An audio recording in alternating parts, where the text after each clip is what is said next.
Presentation உங்களுக்கு அங்க தெரியும். நீங்க முடிஞ்சா மொபைல்ல பாருங்க. அல்லது பைபிள் கையில வச்சிருந்தா பைபிள் எடுத்து வச்சுக்கங்க. ஓகே. நம்ம இன்றைய நாளிலும் கூட நம்ம 42வது வசனத்தை வாசிக்கலாம். மனந்திரும்புங்கள், அப்பொழுது பிழைப்பீர்கள். சாகிறவனுடைய சாவை நான் விரும்புகிறதில்லை என்று கர்த்தராகிய ஆண்டவர் சொல்லுகிறார். தெரிஞ்ச ஒரு டைட்டில் தான் பின்மாற்றம் அப்படிங்கிற ஒரு தலைப்பின் கீழாக கடந்த வாரங்களிலே நாம் தியானித்திருந்தோம். ஸோ சகோதரர்கள் கிண்டலாக அப்ப இந்த வாரம் முன்மாற்றமா அப்படின்னு கேட்டாங்க. ஆமா, முன்மாற்றம் தான். ஆனா இது முன்மாற்றத்துக்கு என்ன அடையாளம் அப்படின்னா மனம் திரும்புதல் அப்படிங்கிற ஒரு டைட்டில் கீழே நம்ம ட்ரை பண்ணலாம் அப்படின்னு நம்ம கொஞ்சம் ட்ரை பண்ணோம். முடிந்த அளவுக்கு இந்த பாடத்தினுடைய எல்லா பகுதியுமே புதிதல்ல என்பதை நான் உங்களுக்கு ஞாபகப்படுத்த விரும்புகிறேன். எல்லாமே பழசுதான். ஆனா ஒரே ஒரு விஷயம் மட்டும் நம்ம கத்துக்க போறோம். ஒரு விஷயம் தான். எல்லாமே தெரிஞ்ச விஷயங்கிறதுனால இதுல என்ன இருக்குது அப்படிங்கிறத கொஞ்சம் ஆழமா போய் பார்க்க போறோம். அவ்வளவுதான். இது தெரியாத விஷயத்த நீங்க சொல்ல போறாரு இந்த வாரத்துல அப்படிங்கிற மாதிரி இருக்காது. ஆனா கண்டிப்பா பிரயோஜனமாக தியானித்து பார்க்கும்போது பிரயோஜனமாக கண்டிப்பா இருக்கும் என்று எவ்வித ஐயமும் இல்லை என்று நாம் புரிந்து கொள்ளலாம். இப்ப எசேக்கியேல் 18ஆம் அதிகாரம் 32வது வசனத்துல பார்க்கும்போது மனம் திரும்புங்கள் அப்படிங்கிற ஒரு விஷயத்த நம்ம அங்க பார்க்கிறோம். மனம் திரும்புங்கள் அப்படின்னா நமக்கு இது கொஞ்சம் ஆழமா இருக்கும்.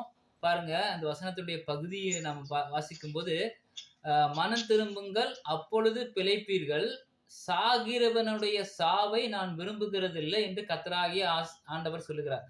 அப்போ இதுல ஒரு கேள்வியாக நம்ம எழுப்பலாம். என்ன கேள்வியாக எழுப்பலாம்னா பாத்தீங்க அப்படின்னா, மனம் திரும்பலைன்னா என்ன நடக்கும் அப்படிங்கிற ஒரு கேள்வி. மனம் திரும்பல அப்படின்னா என்ன நடக்கும் அப்படின்னா சாவு உண்டுங்கிறது நம்ம அதை புரிஞ்சுக்கிறோம் பாருங்க. மனம் திரும்பினா பிழைப்பீர்கள், மனம் திரும்பலனா அப்படிங்கிற ஒரு கேள்வி அங்க வருது. மனம் திரும்பல என்ன நடக்கும் அப்படின்னா கண்டிப்பாக கடவுளுடைய வார்த்தைகளை மீறி கடவுளுக்கு விரோதமாக நாம் செயல்படும் போது ஆவிக்குரிய ரீதியிலோ அல்லது மாம்சத்துக்குரிய ரீதியிலோ நம்ம என்ன ஆகிறோம், மரித்த ஒரு நிலைக்கு கண்டிப்பாக போய்விடுவோம் என்பதனுடைய அர்த்தம் இதிலே புரிந்து கொள்ளலாம். அப்ப சாகிறவனுடைய சாவை நான் விரும்புகிறதில்லை என்று கர்த்தராகிய ஆண்டவர் சொல்லுகிறார் என்று நம்ம வசனம் பார்ப்போம். சாகிறவனுடைய சாவுன்னா நீங்க ஏன் சாகணும்னு தான் அவர் மனஸ்தாபப்படுற அப்படிங்கிற ஒரு விஷயத்த அங்க தெளிவாக இருப்பதை நம்ம அங்க புரிந்து கொள்ளலாம். சரி, கொஞ்சம் ஆழமா நம்ம போய் பார்க்கலாம். கொஞ்சம் ஆழம். மனம் திரும்பு அப்படிங்கிறது ஒரு ஒரு வேர்டு நம்ம எடுக்கிறோம். இது நம்ம மனம் திரும்புங்கிறது ஒரு பிரிச்சு பார்த்தோம்னா என்ன கிடைக்கும் அப்படின்னா, மனம் கூட்டல் திரும்பு. மனம் கூட்டல், மனம் என்பது வேற, திரும்பு என்பது ஒரு 2 வார்த்தைகளை உள்ளடக்கினதாக அங்க காணப்படுகிறதை நம்ம அங்க பார்க்கிறோம். மனம் கூட்டல் திரும்பு. அப்போ மனம் திரும்புன்னா என்ன அர்த்தம்? இப்ப நம்ம கேள்வியா வச்சா, இப்ப நம்ம பிராக்டிகல் லெசனா இருந்தா இது ஈஸியா நம்ம டிஸ்பிளேல போட்டு அவங்களுக்கு விவரிச்சு பேசும்போது அது அதாவது ஒரு தொடர்போடு இருக்கும்போது அது உங்களுக்கு புரியும் என்ன கேட்க வராங்கன்னு. ஆனா அது ஆன்லைன்ல இருக்கிறதுனால நீங்க டிஸ்பிளேல பாருங்க. அங்க ஆன்லைன்ல டிஸ்பிளேல காட்டியிருக்கிறேன். மனம் கூட்டல் திரும்பு. இது ஒரு கிரீக் பதம். அப்படின்னு பாத்தீங்கன்னா G3341 மெட்டனாயா அப்படிங்கிற ஒரு வேர்டு. இந்த வேர்டுக்குடைய அர்த்தம் என்னன்னா டு சேஞ்ச் ஒன்ஸ் மைண்ட். ஒருவருடைய மனதை மாற்றுதல். மனதை மாற்றுதல். அப்போ மனதுன்னா என்னங்கிறது கேள்வி நமக்கு கண்டிப்பாக வரும். சரி, மனது என்னன்னு நம்ம பார்க்கலாம். அப்புறம் அதுல அர்த்தம் நம்ம பார்க்கலாம். அதுல அர்த்தம் என்ன அப்படின்னா, தமிழ் அர்த்தம் என்னன்னு பாருங்க. வசனத்துல நம்ம அங்க இல்ல. ஜென்ரலா மனம் திரும்புதலுடைய அர்த்தம் என்னன்னா அங்க பாருங்க, வருத்தம் அல்லது செய்த குற்றத்துக்காக வருந்துதல். மனம் திரும்புதலுடைய உண்மையான அர்த்தம் நம்ம எடுத்துக்கொள்ளுவோமானால் செய்த குற்றத்துக்கு வருந்துதல். ஒருவேளை வருந்தவில்லை என்றால் அவருக்கு என்ன இல்லை அப்படின்னா உணர்வுங்கிறது இல்லை அப்படிங்கிறது அங்க புரிஞ்சுக்கிறோம். செய்த குற்றத்துக்காக யாராவது வருந்துறாங்களா அப்படின்னு பார்த்தா அது கண்டிப்பாக கிறிஸ்டியானிட்டியில மட்டும்தான் மேக்சிமம் இருக்கிறத நம்ம பார்க்கலாம். கிறிஸ்தவ மக்கள் மத்தியில என்ன இருக்கும் அப்படின்னா சம் ரூல்ஸ் அண்ட் ரெகுலேஷன்ஸ் வச்சிருப்பாங்க. சட்ட திட்டங்கள் நமக்கு கொடுக்கப்பட்டு இருக்கிறது. சட்ட திட்டங்களுக்கு விரோதமாக செயல்படும் போது நாம் என்ன ஆயிரோம்னா அவருக்கு விரோதமாக செயல்பட ஆரம்பித்து விடுகிறோம் என்று நாம் புரிந்து கொள்கிறோம். சரி, இப்ப நம்ம பாடத்துக்குள்ள கடந்து போகும்போது இதனுடைய இங்கிலீஷ்ல பாத்தீங்க அப்படின்னா என்ன போட்டிருக்குன்னா சில அர்த்தங்கள். True repentance is a fundamental change of ஹார்ட்ங்கிறார். உண்மையான மனம் திரும்புதல் என்பது என்னன்னா இருதயத்தில அடிப்படையில மனமாற்றம் ஏற்படுவது. இருதயத்திலிருந்து மனமாற்றம் ஏற்படுவதுதான் உண்மையான மனமாற்றம். And action that included genuine sorrow for wrong doing. செய்த தவறுக்காக மனம் கசங்கிறது. அதாவது என்னன்னா, அதுக்காக ஒரு ஒரு அனுதாபப்படுறது. ஐயோ! நான் தப்பு பண்ணிட்டேன் அப்படின்னு உண்மையாலுமே அதுக்காக என்ன பண்றது? வருந்துறது. பொய் வேஷத்துக்காக அல்ல அப்படிங்கிறது அங்க ஒரு டெஃபினிஷனா நம்ம அங்க பார்க்கிறோம். ஒரு விளக்கமா அங்க பார்க்கிறோம். நமக்கு இன்னும் கொஞ்சம் ஆழமா போய் பார்க்கணும்னா, மனம் பற்றி நம்ம யோசிக்கலாம். மனம் அப்படிங்கிறது இங்கிலீஷ்ல செம அர்த்தங்கள்லாம் குடுத்துருக்காங்க. என்ன அர்த்தம்னா, கேஜேவில போய் பார்த்தீங்க அப்படின்னா, ஸ்பிரிட் ரூவா அப்படிங்கிறாங்க. அதுக்குடைய அர்த்தம் மைண்டுன்னு சொல்லி வருது. மனம் என்றால் ஆங்கிலத்தில வந்து அதுக்கு மைண்டுன்னு டிரான்ஸ்லேஷன் பண்றாங்க. மைண்டு. மனம்னா மைண்டுங்கிறாங்க. மைண்டுன்னா உங்களுக்கு தெரியும். சிந்தனை அப்படிங்கிறது வரும். அதே இன்னொரு இடத்துல பார்த்தீங்கன்னா, கேஜேவில பார்த்தீங்கன்னா, ஸ்பிரிட்ன்னு போட்டிருக்கு. ஸ்பிரிட்ன்னா உங்களுக்கு தெரியும்னு நெனைக்கிறேன். ரூவா அப்படிங்கிறது. அல்லது இன்னொரு இடத்துல காற்று, அப்புறம் இந்த மாரி விண்ட் பிரெத் இந்த மாரி நெறைய போட்டிருக்காங்க. அப்போ மனம் என்றால் இன்னொரு இடத்துல ஆத்துமா அப்படின்னு சொல்லி போட்டிருக்கு. அப்போ மனம் என்ற சொல் இன்னொரு இடத்துல போய் பார்த்தோம்னா, எண்ணங்கள், உணர்வுகள், மன நிகழ்வின் முழுமை, இன்னும் பார்த்தோம்னா கருத்து, நினைவகம், உணர்ச்சி, பகுத்தறிவின் இடம். இந்த மாரி நெறைய டெஃபினிஷன்ஸ் குடுத்திருக்கு. இப்ப இந்த டெஃபினிஷன்ல நம்ம எத எடுத்துக்கலாம் அப்படிங்கிறத நீங்க கொஞ்சம் யோசிச்சு பார்க்கணும். சரி, இப்ப அடுத்த ஸ்லைடுக்குள்ள நான் போறேன் பாருங்க. மனம் பற்றி பார்க்கும்போது, நீங்க கொஞ்சம் பிராக்டிகலா நான் உங்கட்ட கேள்வி கேட்கிறேன். கீழ பாருங்க. அதோடைய இது மேல சொல்ல போட்டுருக்கிற இந்த டிஸ்ப்ளேல நீங்க பார்த்தீங்க அப்படின்னா, மனம் பற்றி இருக்கிறது எல்லாமே மனம் கூட்டல்ன்னு போட்டிருப்பேன். மனம் கூட்டல். இதுல அப்படியே நீங்க சேர்த்து சேர்த்து படிச்சு பார்க்கணும். மனம் பற்றுதல், மனப்பற்றுதல், மனக்கலக்கம், மனம் வேறுபடுதல், மனம் அறியாது, மனம் மாறும், மனம் மாறும் தன்மை கொண்டது, மனம் நொந்து போகும்.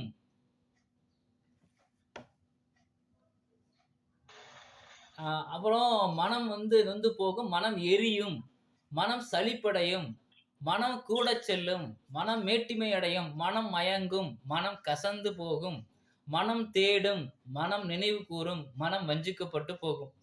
அப்ப இந்த மனம்ங்கிறது இவ்ளோ அர்த்தம் வந்து வேதாகமத்துல கொடுக்கப்பட்டிருக்கிறது. கீழ பாருங்க. நான் அதோடைய ஆதார வசனங்கள்லாம் எழுதி வச்சிருக்கிறேன்.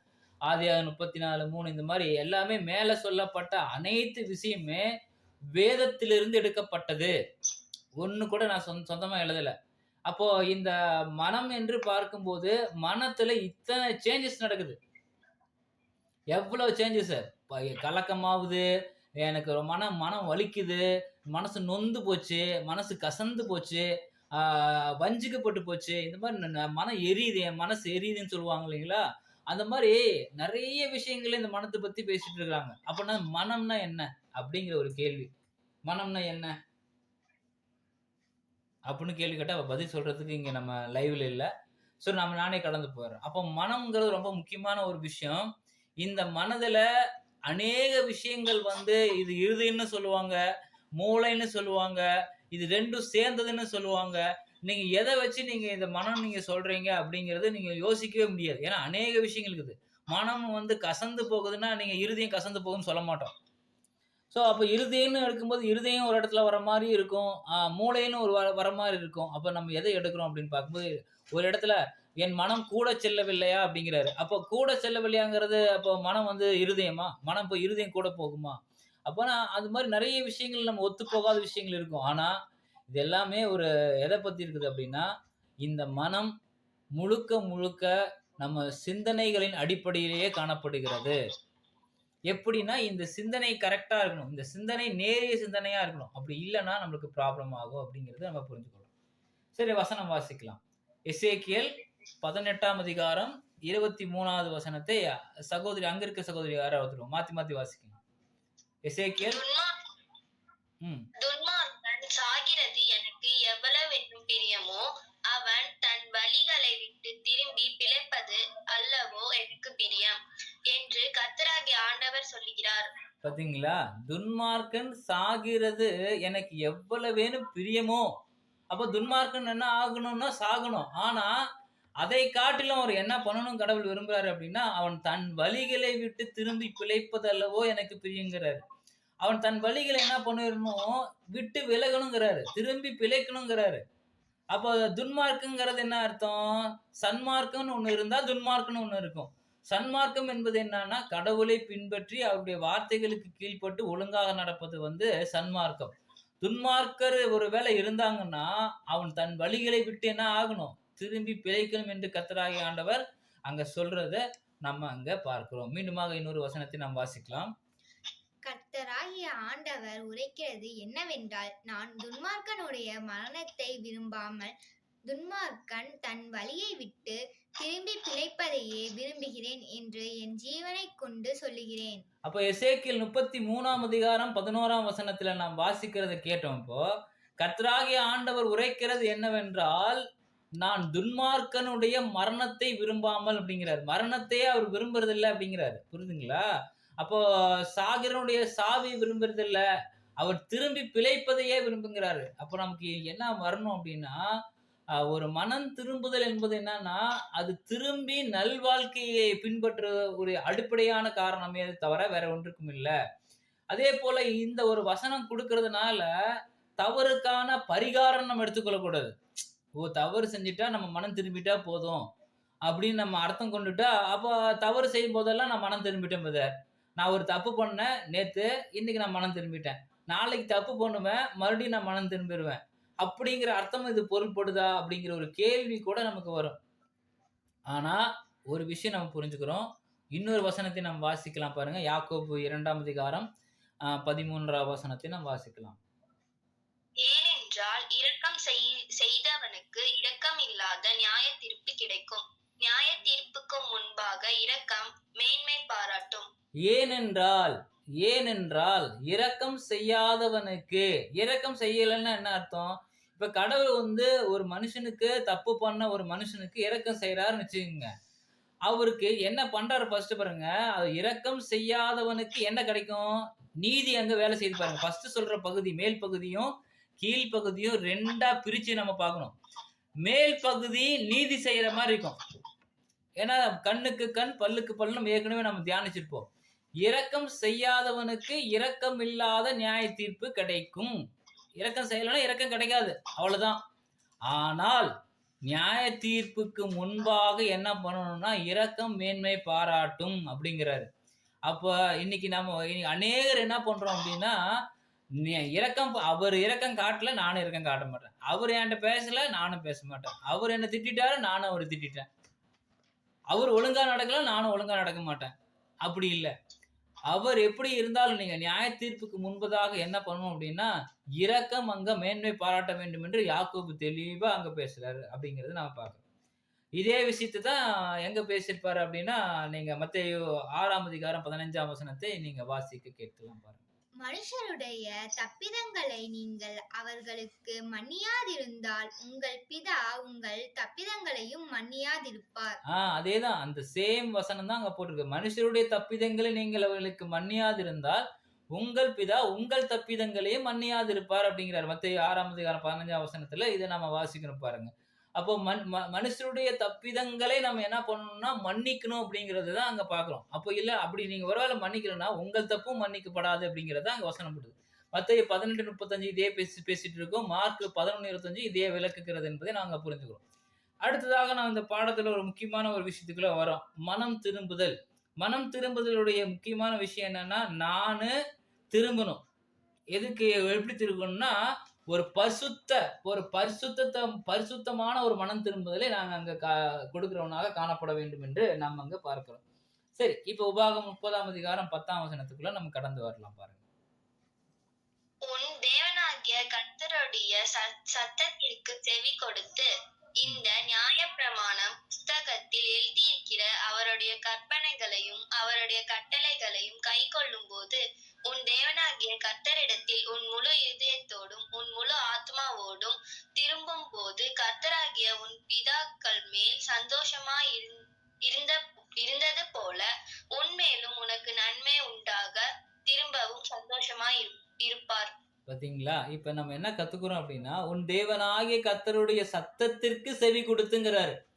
இப்ப மனம் திரும்புதல் என்றால் என்ன அப்படின்னா, அநேகர் தவறு செய்யும் போது காது கேட்காது. ஒருத்தர் பிழை செய்துட்டாரு அப்படின்னா அவருடைய காது கண்டிப்பா கேட்காது. அவருடைய மனசு அப்படியே சந்தோஷத்துல, பாவத்தின் சந்தோஷத்துல அப்படியே ஊர்ந்துட்டு இருக்கும். உன் தேவனாகிய கர்த்தருடைய சத்தத்திற்கு செவி கொடுக்க வேண்டும் அப்படிங்கிறாரு பாருங்க. உன் தேவனாகிய கர்த்தருடைய சத்தத்திற்கு செவி கொடுத்து நியாயப்பிரமாண புஸ்தகத்தில் எழுதியிருக்கிற அவருடைய கற்பனைகளையும் அவருடைய கட்டளைகளையும் கை கொள்ளும் போதுங்கிறார். கை கொள்ளும் போது அதுக்கப்புறம் தான் சொல்றாரு, உன் முழு இருதயத்தோடும் உன் முழு ஆத்துமாவோடும் திரும்பும் போதுங்கிறாரு. நீங்க யார வேணாலும் என்ன பண்ணிடலாம், நான் மனம் திரும்பிட்டேன் அப்படின்னு நீங்க சொல்லிடலாம். ஆனா மனம் திரும்புவதற்கு சர்டன் ரூல்ஸ் அண்ட் ரெகுலேஷன்ஸ் வந்து நம்ம ஃபாலோ பண்ண வேண்டியதா இருக்குது. என்ன ரூல்ஸ் ஃபாலோ பண்ணணும் அப்படின்னா, ஃபர்ஸ்ட் சட்ட திட்டங்களுக்கு காது கொடுத்து கேட்கணும். அந்த காது கொடுத்து கேட்கறதும் அல்ல, அவருடைய கட்டளைகளை கை கொள்ளும் போதுங்கிறாரு. கற்பனைகளை கேட்டு கை கொண்டு முழுசா திரும்பணுங்கிறாரு. முழுசா திரும்பினா தான் அதுக்கு பேரு மனம் திரும்புதல் அப்படிங்கிறாரு. கற்பனைகளையே கேட்கறது இல்ல, வசனத்தை கேட்கறது இல்ல, அதன்படி நடக்கிறது இல்ல. ஆனா நான் மனம் திரும்பிட்டேன் அப்படின்னா அதுல அர்த்தம் இல்லை என்பதை நம்ம புரிந்து கொள்றோம். அப்படி ஒருவேளை உன் பிதாக்கள் சந்தோஷமா இருப்பது போல உனக்கு நன்மை உண்டாக திரும்பவும் சந்தோஷமா இருப்பாருங்கிறார். அப்போ கடவுளுடைய பார்வையில உண்மையான மனம் திரும்புதல் என்பது என்னன்னா, சட்ட திட்டங்களுக்கு முழுமையான அர்ப்பணிப்பு பண்றது, முழுமையான கீழ்ப்படிதலை காட்டுறது தான் கடவுள் நம்ம மேல அன்பு வைக்கிறதுக்கு ஒரு அடையாளமாக நம்ம அங்கே பார்க்கிறோம் என்று புரிந்து கொள்ள வேண்டும். அப்போ மனம் கட்டுப்பாடு, ஒருவேளை நம்ம மனசு இருக்குது பார்த்தீங்களா, இந்த மனசு ஒருவேளை கட்டுப்பாடு இழந்துருச்சுன்னா, ஏற்கனவே முன்னாடி நம்ம ஒரு லிஸ்ட் போட்டோம் பார்த்தீங்களா, மனம் பதறும், மனம் வஞ்சிக்கப்படும், மனம் கலக்கம் அடையும், மனம் சோர்வாகும், இந்த மாதிரி அநேக விஷயங்களை வேதத்தின் அடிப்படையில் அங்க லிஸ்ட் போட்டு பார்த்தோம். அப்போ ஒருவேளை இந்த மனசு வந்து கண்ட்ரோல் இல்லைன்னா என்ன நடக்கும் அப்படின்னா, பாருங்க, எப்பயுமே ஒரு விஷயம் ஞாபகத்துக்கு வச்சுக்கணும், வழி இதுவே அப்படின்னு ஒரு சத்தம் கேட்டுட்டே இருக்கும். அதுக்கு முன்னாடி வசனம் வாசிங்க பாருங்க. உங்கள் தேவனாகிய கர்த்தர் உங்களுக்கு கற்பித்தபடியே செய்ய சமாதானமாயிருங்கள், வலதுபுறம் இடதுபுறம் சாயாதிருப்பீர்களாக. உங்கள் தேவனாகிய கர்த்தர் உங்களுக்கு கற்பித்தபடியே செய்ய சமாதானமாயிருங்கள். இது என்ன அர்த்தம் அப்படின்னா, கருத்தா இருங்கள் அப்படிங்கிறாரு. இந்த அர்த்தம் ஆர்சி பைபிள்ல நீங்க போய் வாசிச்சு பார்த்தீங்கன்னா, கருத்தா இருங்கள், வலதுபுறம் இடதுபுறம் சாயாதிருப்பீர்களாக, வலதுபுறம் இடதுபுறம் சாயாதிருப்பீர்களாக. என்னைக்கே ஞானஸ்நானம் எடுத்தோமோ அன்னைக்கே உங்கள் மேல சுமக்கப்பட்ட சுமை எது என்றால் வசனத்தை கை கொள்ளுவது, வசனத்துக்கு கீழ்ப்படிவது. இதுல வலதுபுறமோ இடதுபுறமோ நீங்க சாஞ்சிங்க அப்படின்னா கர்த்தருடைய கற்பனைகளை நீங்க கருத்தா ஃபாலோ பண்றது இல்ல. ஏதோ பேருக்காக உபதேசம் கேட்கிறோம், பேருக்காக சர்ச்சுக்கு வரோம், பேருக்காக பழகுறோம், பேருக்காக பேசுறோம். இங்க கிறிஸ்துவுடைய சாயல் நிச்சயமா வெளிப்படாது. கடவுள் கற்பித்தபடி, இங்க பாருங்க, உங்கள் தேவனாகிய கர்த்தர் உங்களுக்கு கற்பித்தபடி செய்ய, கற்பித்தபடியே செய்ய, அங்க பாருங்க, கற்பித்தபடியே செய்ய கருத்தா இருங்கள். கருத்தா இருங்க. ரொம்ப லெப்ட் ரைட் உலகம் சார்ந்த சம்பந்தப்பட்ட காரியங்கள் நீங்க அங்க போய் மாட்டிக்காதீங்க அப்படிங்கிறார். சரி, இப்ப நம்ம இன்னொரு பகுதிக்குள்ள கடந்து போகிறோம். பாருங்க, ஏசாயா 30ஆம் அதிகாரம் 21வது வசனத்தை நீங்கள் வாசிக்கலாம். பாருங்க, நிறுத்தி வாசிக்கலாம். நீங்கள் வலதுபுறமாய் சாயும் போதும் அப்படின்னா என்ன அர்த்தம்? நீங்க சாய்வீங்கிறாரு. நாம கரெக்டா தான் போயிட்டு இருப்போம், ஆவிக்குரிய ரீதியில போயிட்டு இருக்கிறோம் நினைச்சிட்டு இருப்போம். ஆனா நம்ம வலதுபுறம் சாயுமா? சாய்வோம். வாசிங்க. இடதுபுறமாய் சாயும் போதும் வழி இதுவே. எது வழி? நம்ம கோணலா போகும்போது கர்த்தருடைய வார்த்தை நம்ம மத்தியில வரும்போது நம்ம என்ன பண்ணும்? வழி இதுவே, இதிலே நடவுங்கள் என்று உங்களுக்கு பின்னாலே சொல்லும் சத்தம். வாசிங்க. இதிலே நடவுங்கள் என்று உங்களுக்கு பின்னாலே சொல்லும் வார்த்தையை உங்கள் காதுகள் கேட்கும். பாத்தீங்களா? உங்களுக்கு பின்னாலே சொல்லும் வார்த்தையை உங்கள் காதுகள் கேட்குங்கிறாரு. நம்ம காது கேட்டாதான் பிரச்சனை இல்லை. வலதுபுறம் சாயரமா இடதுபுறம் சாயரமாங்கிறது அந்த சத்தம் வந்து நமக்கு இண்டிகேட் பண்ணும். ஒருவேளை நம்ம லெப்டோ ரைட்டோ சாயும் போது ஒரு ரெட் சிக்னல் பின்னாலே சொல்லக்கூடிய அந்த சத்தம் நம்முடைய அந்த வார்த்தை காதுகள் கேட்குங்கிறாரு. அந்த காதுகள் கேட்கும் போதே நம்ம மனம் திரும்பிடணும் அப்படிங்கறத நம்ம அங்க பார்க்கிறோம். சரி, ஓகே, நம்ம கடைசியாக நம்ம அடுத்த ஒரு முக்கியமான பகுதிக்குள்ள கடந்து வரலாம். என்ன பகுதி என்றால், இப்ப நம்ம ஒரு யோனாவை உதாரணமாக எடுத்துக்கொள்வோம். அது உங்களுக்கு எல்லாமே தெரிஞ்ச ஒரு விஷயம் தான். யோனாவுக்கு கர்த்தருடைய வார்த்தை அங்க உண்டாகுது அப்படிங்கிறத நம்ம யோனா 1ஆம் அதிகாரம் 1 மற்றும் 2 நாம் வாசிக்கலாம். அமித்தாயின் குமாரனாகிய யோனாவுக்கு கர்த்தருடைய வார்த்தை உண்டாகி அவர், நீ எழுது மகா நகரமாகிய நினிவேக்கு போய் அதற்கு விரோதமாக பிரசங்கி, அவர்களுடைய அக்கிரமம் என் சமூகத்தில் வந்து எட்டினது என்றார். அமித்தாயின் குமாரனாகிய யோனாவுக்கு கர்த்தருடைய வார்த்தை உண்டாகி அவர், நீ எழுந்து மகா நகரமாகிய நினிவேக்கு போ அப்படிங்கிறாரு. மகா நகரம்ங்கிறாரு. மகா நகரம்னா என்ன அர்த்தம்? த கிரேட் சிட்டி, பெருசு, அந்த நகரத்துக்கு போங்கிறாரு. மகா நகரமாகிய நினிவேவுக்கு போய் அதுக்கு விரோதமா பிரசங்கம் பண்ணு, அவர்களுடைய அக்கிரமம் என் சமூகத்தில் வந்து எட்டினது. இந்த great city of Nineveh, Nineveh பட்டணம் என்பது ஒரு பெரிய நகரமாக இருக்கிறது என்று வேதம் சொல்லுகிறதை நம்ம அங்க பார்க்கிறோம். இந்த நகரத்துக்கு என்ன ப்ராப்ளம் அப்படின்னா, அங்க அக்கிரமம் அதிகமாக இருக்கிறது என்று கடவுள் பார்க்கிறார். எங்கெங்கெல்லாம் அக்கிரமம் அதிகமாக இருக்குதோ அங்க கடவுளுடைய பிள்ளைகள் கண்டிப்பா அப்ப பழையல சென்ட் பண்ணுவார், அனுப்பி வைப்பார். அப்ப நினிவே பட்டணத்துக்கு என்ன பண்றாரு அப்படின்னா, யோனா, அமித்தாயின் குமாரனாக யோனாவை என்ன பண்றாரு, கர்த்தருடைய வார்த்தையை சுமந்து செல்லும்படியாக அந்த அந்த பட்டணத்துக்கு விரோதமாக நீ போய் என்ன பண்ணு, வார்த்தைகளை அவங்களுக்கு பிரசங்கம் பண்ணு அப்படின்னு சொல்றாரு. இப்போ யோனா, இப்ப 2 கேட்டகரியா நான் பிரிக்கிறேன். யோனா, நினிவே பட்டணம். யோனா யாரு அப்படின்னா உங்களுக்கு நல்லாவே தெரியும். கடவுள் அவரோட பேசக்கூடிய ஒரு மனிதனாக அங்க காணப்படுகிறாரு. அது மாத்திரமல்ல, நினிவே பட்டணம் அக்கிரமத்தால் நிறைந்திருக்குது. 2 பகுதியா நான் பிரிக்கிறேன். கடவுளை தெரிந்த ஒரு மனிதன், கடவுளை அறியாத இன்னொரு பக்கம் இருக்கக்கூடிய ஜனங்கள். நினிவே பட்டணம் அவங்க அக்கிரமம் செய்யக்கூடிய வகுப்பார். இப்ப கடவுளே உங்களோட ஒரு வார்த்தை பேசுறாரு. கடவுள் சொல்லி போய் என்ன சொல்றாரு, நீ போய் நினிவேக்கு பிரசங்கம் பண்ணு அப்படிங்கிறாரு. அப்போ நினிவேக்கு பிரசங்கம் பண்ணுன்னு சொன்ன உடனே இவர் என்ன பண்ணணும் அப்படின்னா, நீங்க தொடர்ந்து வேதத்தில் இருக்கிற பகுதிகளை எல்லாம் வாசிச்சு பாருங்க. ஏன்னா அது எல்லாமே நான் வாசிச்சு பார்த்தேன்னா உங்களுக்கு எல்லாமே ஏற்கனவே எடுத்து பாடமா தான் இருக்கும். நான் அதை வாசிக்கல இப்போ.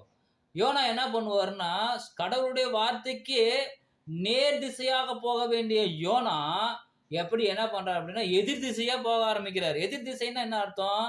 நினிவே பட்டணத்துக்கு போன்னு சொன்னா, நினிவே பட்டணத்துக்கு எதிர் திசையா இருக்கிற தர்சீசுக்கு ஓடி போறாரு. பாத்தீங்களா? கடவுளுடைய வார்த்தைய வந்த உடனேயே ஃபாலோ பண்றதே கஷ்டம். கடவுளுடைய வார்த்தைக்கு ஆப்போசிட்டா ஓடுறதுங்கிறது எவ்வளவு பெரிய விஷயம். இதுதான் கடவுளுடைய பிள்ளைகள் இன்றைய நாளில் இருக்கக்கூடிய கடவுளுடைய பிள்ளைகளுடைய செயலாக கூட காணப்படுகிறது என்பதை நாம் பார்க்கிறோம். கடவுளோட வார்த்தை கொடுத்தா அதுக்கு அப்படியே கீழ்ப்படுகிறது இல்ல. தம்பி அமைதியா இருப்பா, பேசாது இருங்கப்பா, பொறுமையா இருங்கப்பா, கொஞ்சம் பொறுமை காட்டுங்க அப்படின்னா அப்படிலாம் இல்ல. அதற்கு எதிர் திசையா இந்த யோனாவை போல நம்ம எதிர் திசையா ஓடக்கூடிய ஒரு வகுப்பாரா இருந்தோம்னா கண்டிப்பா அது ரொம்ப ரொம்ப ராங். ஏன்னா அது எதிர் திசையில ஓடி போய் ஒரு கப்பல்ல ஏறி அங்கிருந்து போகும்போது அங்க பெருங்காற்று வந்து அங்க அந்த கப்பல்ல வந்து மோதிட்டு இருக்கும்போது ஒரு சீட்டு போட்டு யாருன்னு பார்க்கும்போது இந்த யோனா பேரு விழுவ, என்னை தூக்கி கப்பல்ல போட்டுருங்க, என்னாலதான் இந்த பிரச்சனை வந்துச்சுன்னு சொல்லும்போது அவரை தூக்கி கப்பல்ல போட்டுறாங்க. அதாவது கடல்ல தூக்கி போட்டுறாங்க கப்பல்ல இருந்து. இப்போ இப்போ என்ன பண்றாரு அப்படின்னா, அங்கதான் சில அரேஞ்ச்மெண்ட்ஸ் எல்லாம் அங்க நடக்குது என்பதை நம்ம அங்க பார்க்கலாம். சரி, வசனத்துக்குள்ள நம்ம கடந்து போகலாம். யோனா 1ஆம் அதிகாரம் 9ஆம் வசனத்துல யோனா தன்னை எப்படி வெளிப்படுத்துறாரு எப்பன்னா, இது கடல்ல தூக்கி போட்டதுக்கு அப்புறம் கடல்ல போய் அங்க ஆழத்தின் இருள்ல இருக்கிறாரு. இப்ப கடவுளுடைய பிள்ளையா இருந்தாரு, சொன்ன வார்த்தையை கேட்கல, கேட்ட உடனே கடல்ல தூக்கி போட்டுறாங்க ஜனங்கள். அவரு ரொம்ப எப்படிப்பட்ட மனுஷனா இருக்காருன்னு பாருங்க. யோனாவுடைய கேரக்டர் எல்லாம் நீங்க பார்த்தா உங்களுக்கு புரிஞ்சிடும். 1ஆம் அதிகாரம் 9ஆம் வசனத்தை நீங்க வாசிக்கலாம் பாருங்க. அதற்கு அவன் பாருங்க, இப்ப ஐடென்டிஃபை பண்றாரு.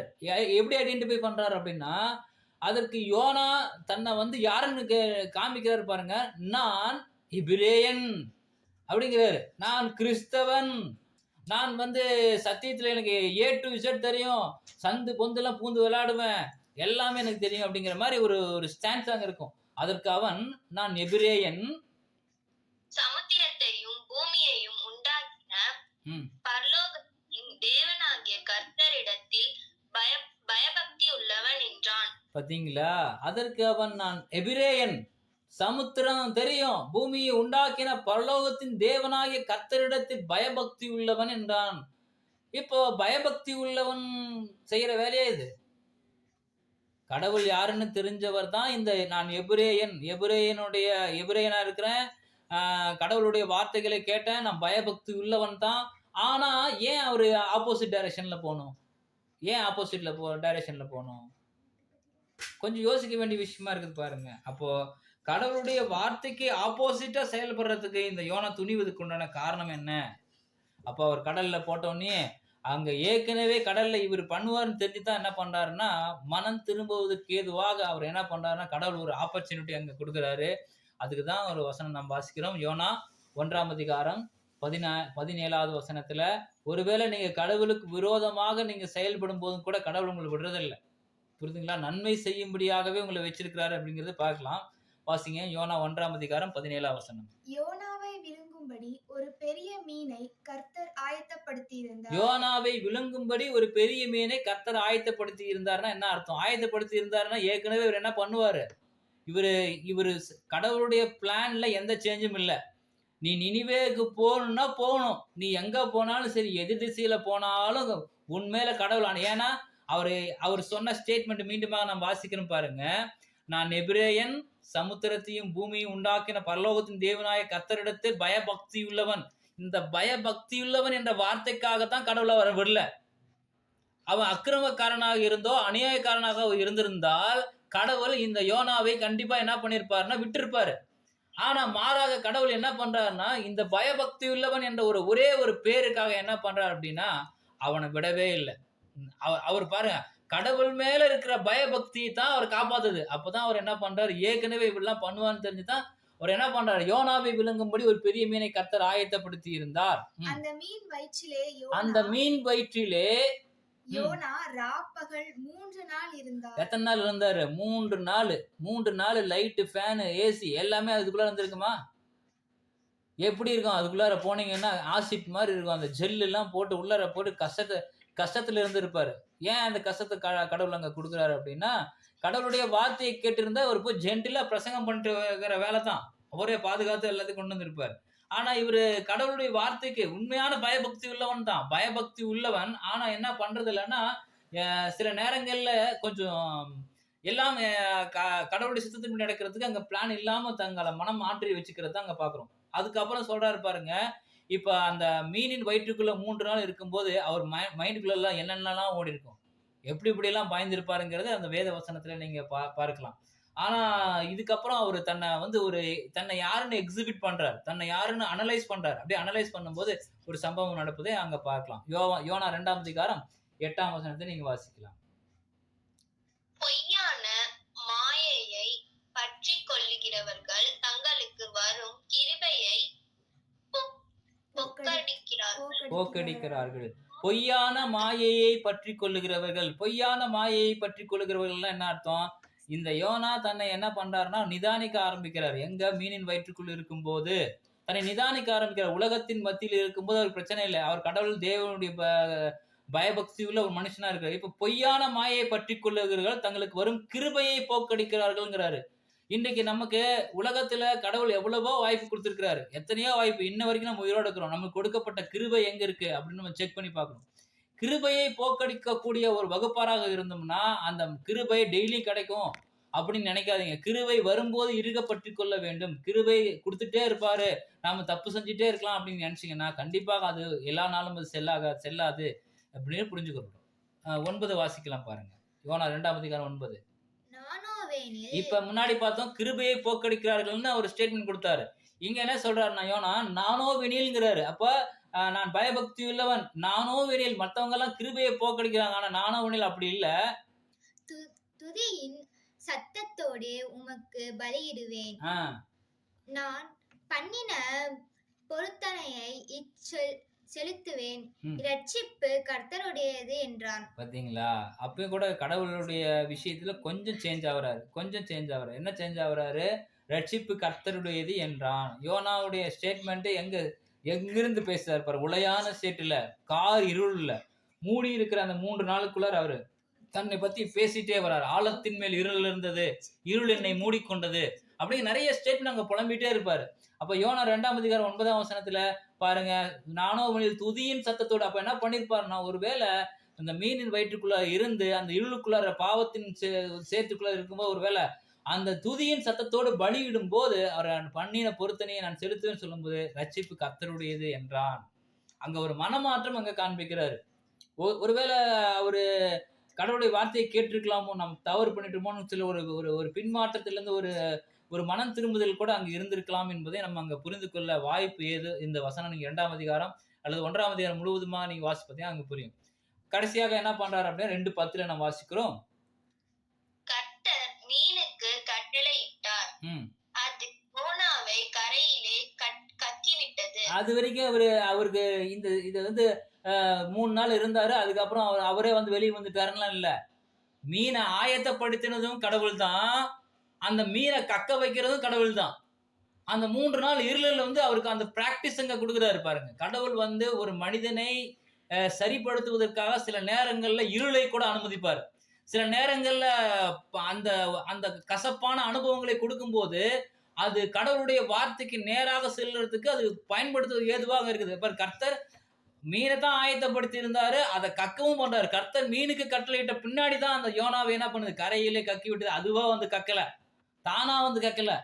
கட்டளை அங்க கிடைத்த பின்னாதான் அது யோனாவை கரையில என்ன பண்ணுச்சு, அங்க கக்கிடுச்சு அப்படிங்கிறத பார்க்கிறோம்.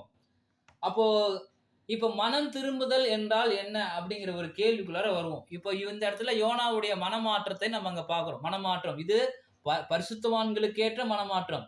இவர் பெரிய பாவம் ஒண்ணு செய்யல, வார்த்தைக்கு கீழ்ப்படியாம எதிர் திசைக்கு போறாரு, அதுவும் தவறுதான்.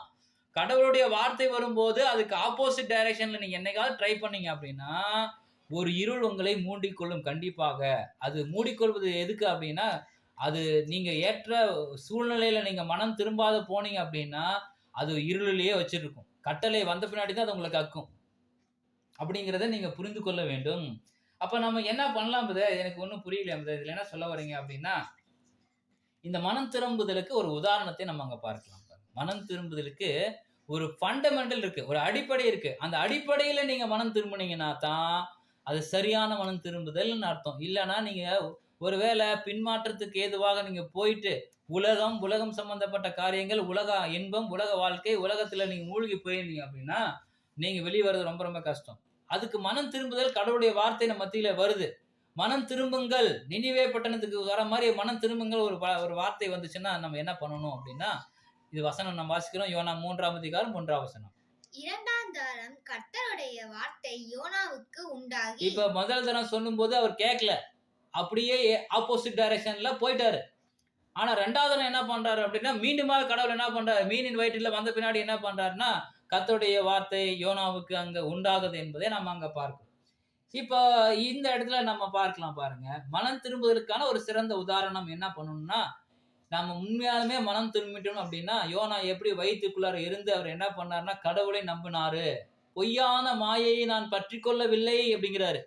பொய்யான மாயையை நான் பற்றி கொள்ளல, மாறாக நான் என்ன பண்றேன்னா கடவுளை நான் நம்புகிற ஒரு பிள்ளையாக காணப்பட வேண்டும். உண்மையான கடவுளை நம்புறது, அந்த மனமாற்றத்துக்கு ஒரு பிராக்டிஸா ஒரு உபவாசம் எடுக்கிறது. உபவாசம் எடுக்கிறது ரொம்ப பெரிய விஷயம் தெரியுங்களா? சாப்பிடாம இருந்து பாருங்க, அப்பதான் பசியினுடைய அருமை உங்களுக்கு தெரியும். ஒருவேளை சாப்பிடலாம் நம்ம என்ன பண்ணுவோம், பசிக்குது வயிற்ற கிள்ளுது, ஏதோ பண்ணிட்டு இருப்போம். ஆனா அந்த உபவாசம் இருக்கும்போது மனதை ஒருநிலைப்படுத்துவதற்கு ஏதுவாக அது கொண்டு போகும் என்பதை நாம் புரிந்து கொள்ள வேண்டும்.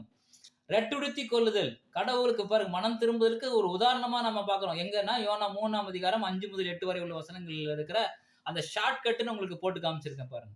ரெட்டுடுத்தி கொள்ளுதல்னா என்ன அர்த்தம்னா, சாக்கு பை, சாக் கிளாத் அப்படிம்பாங்க இங்கிலீஷ்ல. அந்த ரெட்டுடுத்தி கொள்ளுதல் அப்படிங்கிறது என்ன அப்படின்னா, உண்மையானமே நாம போட்டிருக்கிற ஆடையெல்லாம் கழட்டிட்டு சாக்கு பைய போத்திக்கிறது. சாக்கு பை போத்திட்டு என்ன பண்ணும், சாக்கு பை நம்ம இன்னைக்கு போய் கடையில போய் ஒரு பர்ச்சேஸ் பண்ற ஒரு ட்ரெஸ் எப்படிப்பட்ட ட்ரெஸ்ஸா இருக்கணும், கொஞ்சம் கூட குத்தக்கூடாது. குத்துது அங்க குத்துது இங்க குத்துது, நம்ம நிறைய சொல்லுவோம். ஆனா சாக்கு என்ன பண்ணும், அரிக்கும். உடம்புல வந்து வெறும் உடம்புல சாக்கு போத்திக்கிட்டோம்னா என்ன அர்த்தம்னா அங்கங்க பிச்சுக்கும். அப்போ அந்த என்ன அர்த்தம்னா தன்னை தாழ்த்துவதற்கு, நான் ஒன்றுமில்லை என்பதற்கு உதாரணமாக நான் வந்து ரொம்ப உல்லாச வாழ்க்கையை அவங்க வாழாம என்னை நான் என்ன பண்றேன், தன்னைத்தானே வருத்தி கொள்ளக்கூடிய ஒரு நிலைப்பாட்டை அடையாளப்படுத்துவது தான் இந்த மனம் திரும்புதலுக்கான ஒரு சிறந்த உதாரணமாக ரெட்டுடுத்தி கொள்ளுதல். இன்னொன்னு என்ன பண்ணா, நம்ம நம்ம இருக்கிற ஒரு ஒரு நிலைப்பாட்டில் நம்ம ஸ்ட்ராங்காக இருப்போம். ஒருவேளை பணத்தில் ஒருவேளை நம்ம ராஜமேன்மையாக இருந்துக்கலாம், நான் செய்கிற வேலையில் ராஜ இடத்தை பெற்றிருக்கலாம், இன்னும் நல்ல ஒரு ஒரு பெரிய ஒரு உயர்ந்த ஸ்தானத்தில் நம்ம இருந்திருக்கலாம். அந்த ஸ்தானத்தை விட்டு விலகுதல், கடவுளை காட்டிலும் அந்த ஸ்தானம் மெய்யான ஸ்தானம் அல்ல என்பதை புரிந்து கொள்ளுதல். அதுதான் நம்ம அடுத்ததா பார்க்கும்போது தன்னை வெறுமையாக்குதல், தன்னை நான் ஒன்றுமில்லை என்று நம்ம என்ன பண்றது, வெறுமையாக்குதல். சாம்பலில் உட்காருதல். சாம்பல் என்பது என்னன்னா உங்களுக்கு தெரியும் நினைக்கிறேன். அந்த தன் மேல அந்த சாம்பலை பூத்தி கொள்வார் யோபு கூட. யோபு என்ற பக்தன் அப்படின்னா என்ன அர்த்தம், தன்னை தரை மட்டுமாக தாழ்த்திக் கொள்வது, தரை மட்டுமாக மண் என்று நினைவு கூறுவது. பாருங்க, அது நம்ம எரிஞ்ச அந்த சாம்பல் எடுத்து உடம்பு பூரா பூசிக்கிறது, சாம்பல்ல உட்காந்துக்கிறது. அப்புறம் அங்கிருந்து தேவனை நோக்குதல். நம்ம எந்த ஸ்தானத்துல நம்ம உயர்த்தி இருக்கிறோமோ அந்த ஸ்தானத்திலிருந்து தேவனை பார்க்க முடியாத நிலை ஏற்படுமே தவிர கடவுளை தேடக்கூடிய நிலை அங்கு ஏற்படாது என்பதை நம்ம அங்க பார்க்கிறோம். தேவனை நோக்கக்கூடிய ஒரு மனிதன் மாத்திரமே சிறந்த வழியை அங்க கண்டுபிடிக்கிறான், பொல்லாத வழியை விட்டு திரும்புறான் அப்படிங்கிறது அர்த்தம். இதுதான் மனம் திரும்புதலுக்கான சிறந்த உதாரணமாக யோனா 3-5-8 வசனங்களை நம்ம வாசிக்கிறோம். இப்ப நம்ம வசனம் வாசிக்கலாம் பாருங்க. அந்த ஒரு ஸ்டில் நான் அமைச்சிருக்கேன் பாருங்க. ஸ்டில்ல பாருங்க, அந்த சாக்கு போய் எடுத்து அவர் போத்திட்டு இருக்கிறாரு. அங்க பேக்ரவுண்ட்ல உங்களுக்கு தெரியும். இப்ப யோனா 3-5 நம்ம வாசிக்கலாம். அப்பொழுது நினிவேயில் உள்ள ஜனங்கள் தேவனை விசுவாசித்து உபவாசம் செய்யும்படி கூறினார்கள். பாருங்க, இப்ப நினிவே உள்ள பட்டணம். யோனாவை பத்தி பார்த்தோம், 2 கேட்டகரியா பிரிச்சேன். யோனா, நினிவே பட்டணம். யோனா தேவனை அறிந்தவன், தேவனுடைய வார்த்தையை கேட்டு ஆப்போசிட்ல போறவரு. தேவனுடைய வார்த்தை வந்த பிறகு எதிர் திசையாய் போனவர்கள் வேற யாரும் இல்ல, தேவனை அறிந்த ஜனங்களே. அதுக்கு யோனா ஒரு முன் உதாரணம். தேவனை அறியாத ஜனங்கள் யாரு அப்படின்னா அக்கிரமம் செய்யக்கூடிய ஜனங்கள். இப்போ 2வது தரம் யோனா அங்க போய் பிரசங்கம் பண்றாரு நினிவேவுக்கு. இப்ப என்ன பண்றாரு அப்படின்னா, நினிவேயில் உள்ள ஜனங்கள் தேவனை விசுவாசித்து, அப்பதான் விசுவாசிக்கிறாங்க கடவுள் யாருன்னு விசுவாசித்து, தெரியாத ஒரு கடவுளா கூட இருந்திருக்கலாம் அல்லது தெரிஞ்ச கடவுளா இருந்திருக்கலாம். ஆனா என்ன பண்றாங்க, டக்குன்னு என்ன பண்றாங்க, அந்த விசுவாசம் அவங்க மேல வைக்கிறாங்க. என்ன பண்றாங்க அப்படின்னா, ஃபர்ஸ்ட் என்ன பண்றாங்கன்னா சாப்பாட்டை நிறுத்துறாங்க. ஏன்னா ஒரு பேர் அழிவு நம்ம மேல வர போறது என்பது அவர் புரிந்து கொண்டு அவர் என்ன பண்றாரு பாருங்க, விசுவாசித்து உபவாசம் செய்யும்படி கூறினார்கள். யாரெல்லாம் உபவாசம் பண்ணாங்க, யாரெல்லாம் ஃபெய்த்ஃபுல்லா வந்தாங்க பாருங்க பாருங்க, வாசிங்க. பெரியோர் முதல் சிறியோர் மட்டும் நட்டுடுத்தி கொண்டார்கள். இங்க ஊர் அந்த பெரியவே பார்த்த அந்த கிரேட் சிட்டி ஆஃப் நினிவே, பெரிய மகாநகரமாகிய நினிவே பட்டணம், அங்க இருக்கிற குழந்தைகள் முதல் பெரியோர் வரை ட்ரெஸ்ஸை கழட்டிட்டு என்ன பண்றாங்க, ரெட்டுடுத்தி கொள்றாங்க, சாக்கு பை போட்டுக்கிறாங்க. சாக்கு பை போட்டுட்டு சாம்பல்ல உட்காந்துக்கிறாங்க. அதான் அர்த்தம். சாக்கு பை போட்டு சாம்பல்ல உட்காந்துட்டு இருக்கிறாங்க. 3:6 வாசிங்க. இந்த செய்தி நினிவேவின் ராஜாவுக்கு எட்டின போது, இப்ப யாரு, குழந்தைங்களுக்கு போச்சு, ஜனங்களுக்கு போச்சு, உடனே சாக்கு போய் போட்டுட்டாங்க. இந்த செய்தி நினிவேயின் ராஜாவுக்கு எட்டின போது அவன் தன் சிங்காசனத்தை விட்டு எழுந்து, அதுதாங்க பாயிண்ட். நம்ம கடவுளுடைய வார்த்தை வரும்போது எந்த ஸ்தானத்தில் உயர்ந்திருக்கிறோமோ அந்த ஸ்தானத்தை விட்டு எழுந்திரணும். டக்குன்னு எழுந்திரிச்சிட்டு தான் உடுத்தியிருந்த உடுப்பை கழற்றி போட்டு, அங்க ட்ரெஸ்ஸுங்கன்னா அந்த ராஜ உடை நம்மளை எது ஆண்டு கொண்டு இருக்கிறதோ, நம்மளை எது ஆட்டிக்கொண்டு நாம இங்க ஆளுகை பண்ணிட்டு இருக்கிறோமோ, அது நம்மை ஆளுகை பண்ணி கொண்டு இருக்கிறதோ அந்த உடையை கழட்டி போட்டு இரட்டை உடுத்தி கொண்டு சாம்பலிலே உட்கார்ந்தார். இது ராஜாங்க, நினிவேவுடைய ராஜா.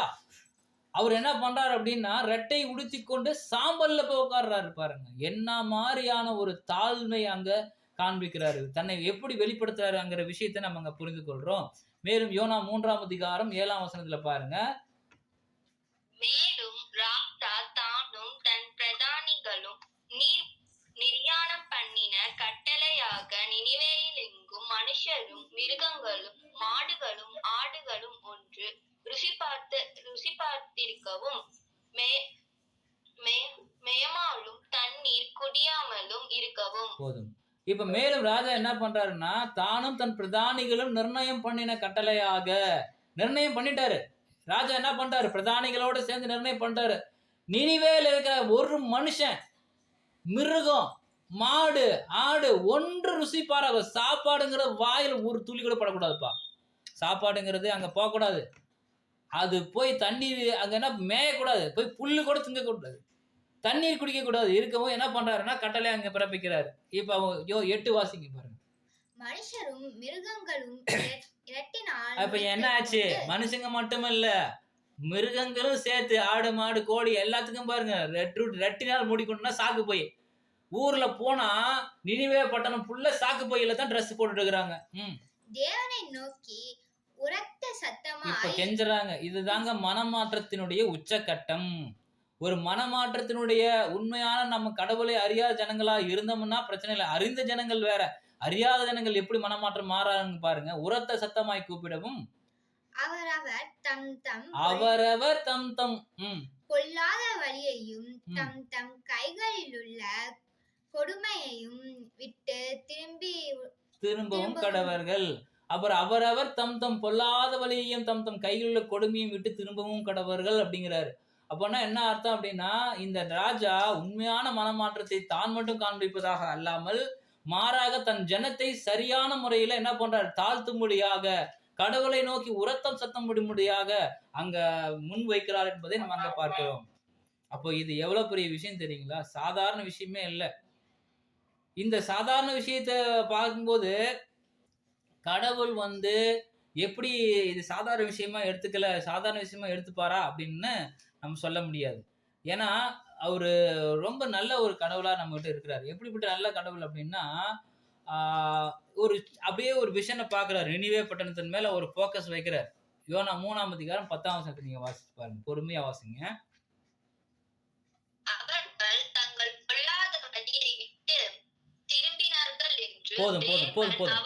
போதும். அவர்கள் தங்கள் பொல்லாத வழியை விட்டு திரும்பினார்கள் என்று தேவன் வாசிங்க. அவர்களுடைய கிரியைகளையும் போதும் கமா. இப்ப நம்ம பாக்குறோம், அவர்கள் தங்கள் பொல்லாத வழியை விட்டு திரும்பினார்கள் என்று தேவன் அவர்களுடைய கிரியைகளை பார்த்தாரு. இன்னைக்கு நான் மனம் திரும்பிட்டேன்னு சொல்றவங்களுடைய மனம் திரும்புதலை கடவுள் அங்கீகரிப்பதில்லை. ஒருவேளை நான் மனம் திரும்புவதற்கு என்ன ஒரு முக்கியமான பண்பு அங்க காணப்படுகிறது என்றால், அவருடைய கிரியைகளை பார்க்கிறாருன்னு அர்த்தம். அவங்க மனம் திரும்பினார்களோ இல்லையோ என்று என்ன எப்படி செக் பண்றாரு அப்படின்னா, அவருடைய கிரியைகளை அங்க பார்க்கிறாரு. என்னென்ன பண்ணாங்க பாருங்க. ஆடு மாடு கோழி மனுஷன் எல்லாருமே எதுவுமே சாப்பிடாம தண்ணி குடிக்காம அப்படியே சாம்பல்ல உட்கார்ந்தாங்க. அந்த சாம்பல்ல உட்காருறது என்பது சாதாரண விஷயம் இல்ல. தங்கள் மனம் முழுவதையுமாக கடவுள் பக்கம் திருப்பிட்டாங்க அப்படிங்கிறத. அப்படி திரும்பினா கடவுள் கண்டிப்பா இரக்கம் செய்வாரா செய்ய மாட்டாரா? சர்வ வல்லமையுள்ள கடவுள் எப்படின்னா, உண்மையான மனமாற்றத்தை கிரியைகள் மூலமாக மனம் திரும்புதலாக நீங்க காட்டும்போது கண்டிப்பாக அவர்களுக்கு என்ன சொல்றாரு பாருங்க, என்ன பண்றாரு. அவர் ஏற்கனவே வாக்கு மாறாதவர் தான், சொன்னதை செஞ்சே ஆகணும். ஆனா இந்த இடத்துல என்ன பண்றாரு அப்படின்னா, இவங்க கிரியைகளை பார்த்து என்ன பண்றாரு அப்படின்னா, வாசிங்க. தாம் அவர்களுக்கு செய்வேன் என்று சொல்லியிருந்தேன். நான் உங்களை அழிச்சிருவேன் அப்படின்னு சொல்லியிருந்தான் நினிவே பட்டணத்துக்கு யோனாவை அனுப்பினாரு. ஆனா சொல்லியிருந்த அந்த என்ன பண்றாரு, சொல்லியிருந்த தீங்கை குறித்து மனஸ்தாபப்பட்டு நிறுத்துங்க. தீங்கை குறித்து மனஸ்தாபப்படுறாரு. கடவுள் தீங்கு ஒருத்தருக்கு செய்யணும்னா அவருக்கு எவ்வளவு கஷ்டப்படுறாருன்னு பாருங்க, மனஸ்தாபப்படுறாரு. ஒரு மனுஷனுக்கு தீங்கு செய்வதற்கு கடவுள் நம்ம என்ன பண்றாரு, ஐயோ பாவமே இந்த ஜனங்கள் வலது கைக்கும் இடது கைக்கும் வித்தியாசம் தெரியாத ஜனங்களா இருக்கிறாங்க, இவங்களுக்கு நாம ஏன் இந்த தீங்கு செய்யணும் அப்படின்னு அவரு மனஸ்தாபப்படுறாரு. ஆனா நாம என்ன பண்றோம், ஒருத்தருக்கு அநீதி விளைவிக்கும் போது நம்ம என்னைக்காவது மனஸ்தாபப்பட்டிருக்கிறோமா? அவங்க மனம் திரும்பத்திற்கு ஒரு வாய்ப்பு, ஒரு சந்தர்ப்பத்தை கொடுக்கிறோமா அப்படின்னா இல்லை. ஆனா இங்க என்ன பண்ற, தீங்கை குறித்து மனஸ்தாபப்பட்டு அது என்ன பண்றாரு, அதை செய்யாதிருந்தார். அதுதாங்க கடவுளுடைய அன்பு அகலம் ஆழம் உயரம். தீங்கை குறித்து மனஸ்தாபப்பட்டு அதை என்ன பண்ணாரு, செய்யாதிருந்தார் என்று அங்க நாம பாக்குறோம். ஆனாலும் ஒரு விஷயம் நமக்கு கொஞ்சம் புரிஞ்சுக்க வேண்டியது, கடவுளுடைய உண்மையான குணத்தை பத்தி சில வசனங்களை நம்ம வாசிக்கலாம் பாருங்க. யாத்திராகமம் 34:6 நீங்க வாசிக்க வேணாம். மகா தயையுள்ள கடவுள். யாத்திராகம் 34:6 கடவுளுடைய தன்மை எப்படின்னா, மகா தயையுள்ள கடவுளா இருக்கிறாரு. சங்கீதம் 86:5 படி கடவுள் நல்லவர், மன்னிக்கிறவரா இருக்கிறாரு. யோயேல் 2ஆம் அதிகாரம் 13ஆம் வசனத்துல அவர் தீங்குக்கு மனஸ்தாபப்படுகிற கடவுளா இருக்கிறாரு. தீங்குக்கு மனஸ்தாபப்படுகிற கடவுள் நம்முடைய கடவுளை தவிர உலகத்துல வேற எவனுமே கிடையாது. உலகத்துல யாருமே இல்லை. கடவுள் நம்முடைய மெய்யான கடவுள் மாத்திரமே என்ன பண்றாரு அப்படின்னா தீங்குக்காக மனஸ்தாபப்படுகிறார், பழிக்கு பழி வாங்குகிறவர் அல்ல. ஆனால் மத்தேயு 9ஆம் அதிகாரம் 10ஆம் வசனத்தை வாசிக்கிறதுக்கு முன்னாடி நம்ம வாசிச்சிருங்க. இப்போ யோனாவுக்கு அங்க ஒரு ப்ராப்ளம் நடக்குது. என்ன நடக்குது அப்படின்னா யோனாவுக்கு ஒரு எரிச்சல் வந்துடுது. என்ன எரிச்சல் அப்படின்னா நீதியை சரி கட்டும் தேவனா அல்லது மனஸ்தாபப்படுகிற தேவனா அப்படிங்கிற ஒரு கேள்வி வந்துடுது. இதெல்லாம் அவருக்கு கடவுள் மன்னித்தாலுமே சில பேர் மன்னிக்கவே கூடாதுன்னு சொல்லி நினைக்கக்கூடிய வகுப்பார் போல இந்த யோனா அங்க செயல்பட்டு இருக்கிறார் என்பதை நாம் பார்க்கலாம். வசனம் வாசிக்கலாம் பாருங்க. மத்தேயு 9ஆம் அதிகாரம் 13ஆம் வசனத்தை வாசிக்கலாம். பலியை அல்ல இரக்கத்தையே விரும்புகிறேன். பலியை அல்ல, பலியை அல்ல இரக்கத்தையே விரும்புகிறேன்ங்கிறாரு. பலின்னு என்ன அர்த்தம்? நீங்க பாவம் செஞ்சுட்டு ஆடு மாடுகளை கொன்னு குவிச்சு நீங்க என்கிட்ட பாவ மன்னிப்பு பெறது எனக்கு பிடிக்குன்னு நினைக்கிறீங்களா? இல்ல. பலியை அல்ல, நீங்க ஆடு மாடு கொன்னு எனக்கு பலி செலுத்திட்டு நீங்க தப்பிச்சுக்கலாம்னு நினைக்கிறீங்களே, அந்த பலியை அல்ல இரக்கத்தையே விரும்புகிறேன்ங்கிறாரு. ஒரு ஆடு எனக்காக கொல்லப்படுகிறது, ஒரு மாடு எனக்காக கொல்லப்படுகிறது, எனக்காக கொல்லப்படுகிறது, அந்த அந்த விஷயத்தை நீங்க புரிஞ்சுக்கணுங்கிறாரு. என்பதின் கருத்து இன்னதென்று போய் கற்றுக்கொள்ளுங்கள். என்பதின் கருத்து இன்னதென்று போய் கற்றுக்கொள்ளுங்கிறாரு. நீதிமான்களை அல்ல, நீதிமான்களை அல்ல. நீதிமான்களுக்கு நான் நீதிமான்களுக்கு நான் இரக்கம் காண்பிக்க வரல, பாவிகளையே மனம் திரும்புகிறதற்கு அழைக்க வந்தேன் என்றார். பாவிகளையே மனம் திரும்புவதற்கு அழைக்க வந்தேன் என்றார். பாவிகளுக்குத்தான் மனம் திரும்புதல் வேணுமே தவிர அங்க ஏற்கனவே நீதிமான்களுக்கு மனம் திரும்ப வேண்டிய அவசியம் இல்லை. ஏன்னா அவர் ஏற்கனவே நீதியை செய்து கொண்டிருக்கிறார். பாவிகளையே மனம் திரும்புவதற்கு அழைக்கிறாருங்கிறார். இப்ப கடவுளுடைய வார்த்தை நமக்கு என்ன வருதுன்னா, ஒருவேளை மீண்டுமாக இந்த வாய்ப்புக்குள்ள வந்த ஜனங்களா இருக்கிற நாம பாவத்தின் வஞ்சனையில் பிடிபட்டு இருந்தோமானால், மீண்டுமாக பாவம் செய்கிறவர்களா இருந்தோமானால் மனம் திரும்புவதற்கு அழைக்க வந்தே அப்படிங்கிறாரு பாருங்க. ஆனா இது நம்ம கொஞ்சம் ஆழமாய் போய் கற்றுக்கொள்ளக்கூடிய ஒரு முக்கியமான விஷயமா இருக்குது பாருங்க. இங்க ஒரு படம் பேக்ரவுண்ட்ல ஒரு படம் இருக்கும். ஒரு அம்மா ஒரு அம்மா கிட்ட விசாரிக்கிறாங்க. என்னன்னு விசாரிப்பாங்க, எப்படி இருக்கீங்க, உங்களுக்கு என்ன வேணும்னு விசாரிச்சிருக்கலாம். வசனம் மத்தேயு 9ஆம் அதிகாரம் 13ஆம் வசனத்தையே வாசிச்சு பாருங்க. பிணியாளிகளுக்கு வைத்தியன் வேண்டியதல்லாமல் சுகமுள்ளவர்களுக்கு பிணியாளிகளுக்கு வைத்தியன் வேண்டியதே அல்லாமல் சுகமுள்ளவர்களுக்கு வேண்டியதில்லை. எதுக்கு? நோய்வாய்ப்பட்டவங்களுக்கு தான் மாத்திரை, நல்லா இருக்கிறவங்களுக்கு மாத்திரை சாப்பிடுன்னு சொல்லுவோமா நம்ம? நீங்க போய் 2 மாத்திரை சும்மா தானே இருக்கிறீங்க, 2 மாத்திரை சாப்பிடுங்க அப்படின்னு நம்ம சொல்லுவோமா? சொல்ல மாட்டோம். பிணியாளிகளுக்கு, அழகில்லாதவர்களுக்கு அழகும் பிணியாளிகளுக்கு வைத்தியமும் கண்டிப்பா தேவை. அப்போ நமக்கு என்ன வேணும் அப்படின்னா, எப்போ நம்ம பாதிக்கப்படுறோமோ அப்போ வைத்தியம் அங்க கண்டிப்பாக தேவைப்படுகிறது. அதே போல எந்த அளவுக்கு நம்ம பின்மாற்றம் செல்கிறோமோ அந்த அளவுக்கு மனம் திரும்புதல், கடவுள் பக்கம் உண்மையான மனம் திரும்புதல், அந்த ரெட்டை உடுத்திக் கொள்வது போன்றதான மனம் திரும்புதல் கண்டிப்பாக நிச்சயமாக தேவைப்படுகிறதாக இருக்கிறது என்பதை நாம் புரிந்து கொள்ள வேண்டும். இதுக்கு நம்ம உதாரணமாக கூட சில வசன பகுதியை நாம் பார்க்கலாம் பாருங்க. லூக்கா 15ஆம் அதிகாரம் 25, 26ல இந்த 2 சகோதரர்கள் இருந்தாங்க. ஒரு சகோதரன் சொத்தெல்லாம் வித்துட்டு ஊதாரியா போயிட்டான். அப்படிங்கும்போது அந்த மூத்த சகோதரனுடைய நிலைப்பாடு நம்ம கொஞ்சம் வாசிக்கலாம் பாருங்க. அவனுடைய மூத்த குமாரன் வயலில் இருந்தான். அவன் திரும்பி வீட்டுக்கு சமீபமாய் வருகிறது போல் என்ன பண்றாரு, மூத்த மகன் வயல்ல இருக்கிற சின்ன பையன் எல்லாமே இழந்துட்டு போய் எல்லாத்தையும் லாஸ் பண்ணிட்டு அப்பாட்ட வரும்போது அங்க என்ன நடக்குதுங்கிறது அங்க காட்சி. கீதாவாத்தியத்தையும் நடன கழிப்பையும் கேட்டு ஊழியக்காரரில் ஒருவனை அழைத்து இது என்ன என்று விசாரித்தான். அப்ப இங்க என்னன்னா, அவருடைய மூத்த குமாரன் வயலில் இருந்தான். அவன் நடன கழிப்பை எல்லாம் பார்த்துட்டு எல்லாம் ஆரவாரம் நடக்குது. அந்த இளையகுமாரன் வந்துட்டாங்கிறது கேள்விப்பட்டு மூத்த குமாரனுக்கு ஒரே கோபம், எரிச்சல். என்ன எரிச்சல் அப்படின்னா பாருங்க, 26ல நாம் வாசிக்கிறோம். அதுல 26ல நீங்க அப்படி இருக்கும். நீங்க வசனம் வாசி பாருங்க. லூக்கா 15ஆம் அதிகாரம் 22-30 வரையில வசனங்களை நீங்க வாசிக்க பாருங்க. இப்ப என்ன கேக்குறாரு அப்படின்னா பாருங்க, வாசிக்க. அவன் தகப்பனுக்கு பிரதியுத்தரமாக, இது இத்தனை வருஷங்களுமாய் நான் உமக்கு ஊழியம் செய்து ஒரு காலும் உம்முடைய கற்பனையை மீறாதிருந்தும். நிறுத்தி வாசிங்க. இப்ப நிறுத்தி வாசிங்க. அவன் தகப்பனுக்கு பிரதியுத்தரமாக, இதோ இத்தனை வருஷ காலமாய் நமக்கு ஊழியம் செய்து ஒரு காலம் உம்முடைய கற்பனையை மீறாது இருந்துங்கிறார். அப்ப இந்த அப்பாவுடைய பிள்ளைகள் யாருன்னா நீதிமான்கள் நிலைக்கு நம்ம வைக்கிறோம். இந்த யோனாவை போல யோனாவும் கடவுளுடைய பிள்ளையா இருக்கிறாரு. ஆனா மீறாது இருந்துங்கிறாரு. இவர் கற்பனையை கரெக்டா ஃபாலோ பண்ணி நடக்கிறவர், கரெக்டுங்களா? ஆனா ஃபாலோ பண்ணி நடக்கிறவங்களுக்கு ஒரு ப்ராப்ளம் இருக்கு. என்ன ப்ராப்ளம் அப்படின்னா, அவரு வாசிங்க. என் சிநேகிதரோடு நான் சந்தோஷமா இருக்கும்படி நீர் ஒரு கால் எனக்கு ஒரு ஆட்டுக்குட்டியாவது கொடுக்கவில்லை. வேசிகளிடத்தில் உம்முடைய அஸ்தியை அழித்து போட்ட உம்முடைய குமாரனாகிய இவன் வந்தவுடனே கொழுத்து கன்றை இவனுக்காக அடிப்பித்தீரே என்றான். அப்போ கோபம் வருது. பெரிய குமாரனுக்கு என்ன வருதுன்னா கோபம் வருது. என்ன கோபம் வருது? இளைய குமாரன் எல்லாத்தையும் அழிச்சு போட்டுட்டு வந்துட்டான். இவன் வந்து வரும்போது கொளுத்த கன்றை எனக்கு உங்களோடயே இருக்கிறேன், ஒரு ஆட்டுக்குட்டி கூட நீ கொடுக்கல, எல்லாமே அழிச்சு போட்ட இளைய குமாரன் வந்த உடனே அவனுக்கு ஒரு கொளுத்து கன்றை அடிச்சிங்க, இது என்ன நியாயம் அப்படின்னு கேட்குறாரு. நியாயத்தை அங்கே பற்றி பேசுறாரு. இன்னைக்கு இந்த விஷயத்தை பார்க்கும்போது நமக்கு ஒரு மைண்டு கொஞ்சம் அப்செட் ஆகும். கரெக்டாக தானே கேட்குறாரு இவர். பெரிய குமாரன் கூடவே இருக்கிறாரு, கற்பனையெல்லாம் கரெக்டாக மீறதில்லை, கரெக்டாக ஃபாலோ பண்ணுறாரு. அவருக்கு ஒரு ஆட்டுக்குட்டி கொடுக்கறது இல்லை.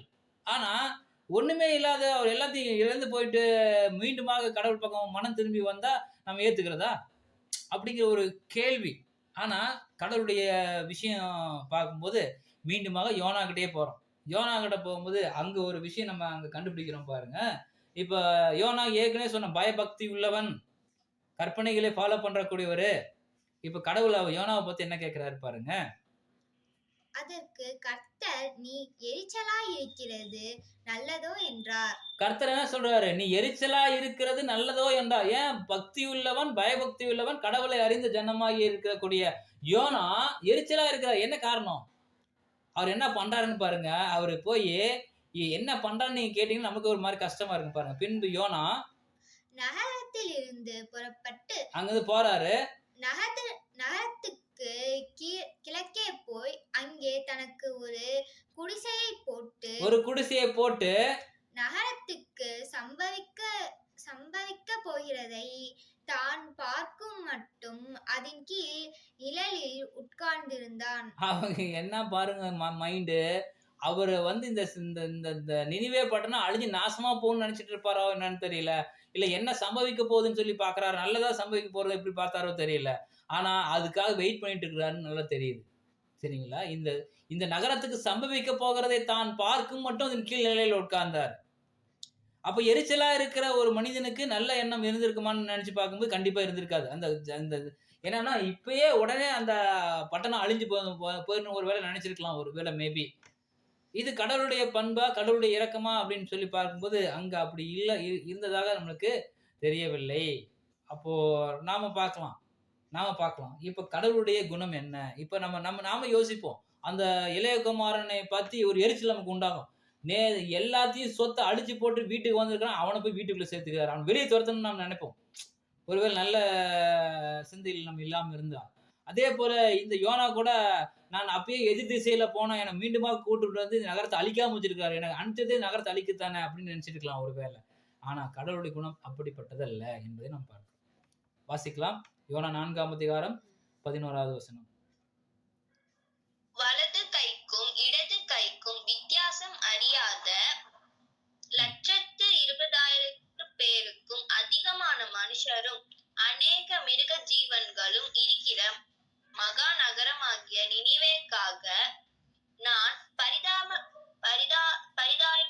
இருப்பேனே என்றார். வலது கைக்கும் இடது கைக்கும் வித்தியாசம் அறியாத 120,000 பேருக்கு அதிகமான மனுஷரும் அநேக மிருகஜீவனும் இருக்கிற மகாநகரமாகிய நினிவே. இப்ப கடவுள் என்ன பண்றார் அப்படின்னா, அவர்களுடைய மனமாற்றத்தை உண்மையாக கிரியைகளின் மூலமாக பார்த்ததுனால நான் பரிதமையாமல் இருப்பேனோ அப்படிங்கிறார்.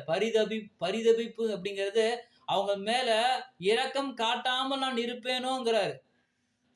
அதுக்கு முன்னாடி ஒரு ஆமனுக்கு செடி அங்க இருக்கும். அந்த ஆமனுக்கு செடி உடனே வளர்ந்து அந்த நிழல் கொடுத்து உடனே போன உடனே அவருக்கு எரிச்சல் வந்துடும். கொஞ்ச நேரம் இருந்து அந்த செடிக்காக நீ மனஸ்தாபப்படுற நீயே இந்த 144,000 பேருக்காக நான் மனஸ்தாபப்படாமல் இருப்பேனோ அப்படிங்கிறார். கடவுள் நினைச்சா இந்த ஒரு செகண்ட்ல இந்த உலகங்களை எல்லாத்தையும் அழிச்சு தூக்கி எஞ்சிட்டு போயிடலாம், சாம்பலாக்கிடலாம். ஆனா அவர் அப்படி நினைக்கல. அவர் தீங்குக்கு மனஸ்தாபப்படுகிற கடவுளாக இருக்கிறாரு. தீங்கு செய்வதற்கு மனஸ்தாபப்படுறார். ஐயோ, நான் தீங்கு செஞ்சா இவங்க எல்லாம் மறிச்சிடுவாங்க, இவங்களுக்கு இரக்கம் காட்டலாம், இவங்க மேல அக்னி வந்து இறங்கிரும், அக்னி இவங்களை பட்சித்து விடும் என்று நாம பார்க்கிறோம் வேதத்துல.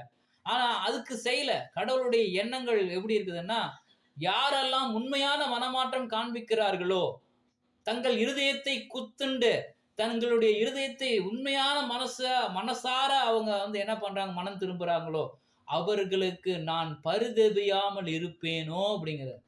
கண்டிப்பா அவருடைய இரக்கத்தை அப்படிப்பட்ட மக்கள் மீது காட்டுகிறவராக, உண்மையான மனம் திரும்பலை காட்டுகிற மக்கள் மீது அவர் காட்டுகிறவராகவே இருக்கிறார் என்பதை இந்த வேதம் திட்டமும் தெளிவுமாக அங்கு சொல்லுகிறது அப்படின்னு பார்க்கிறார்.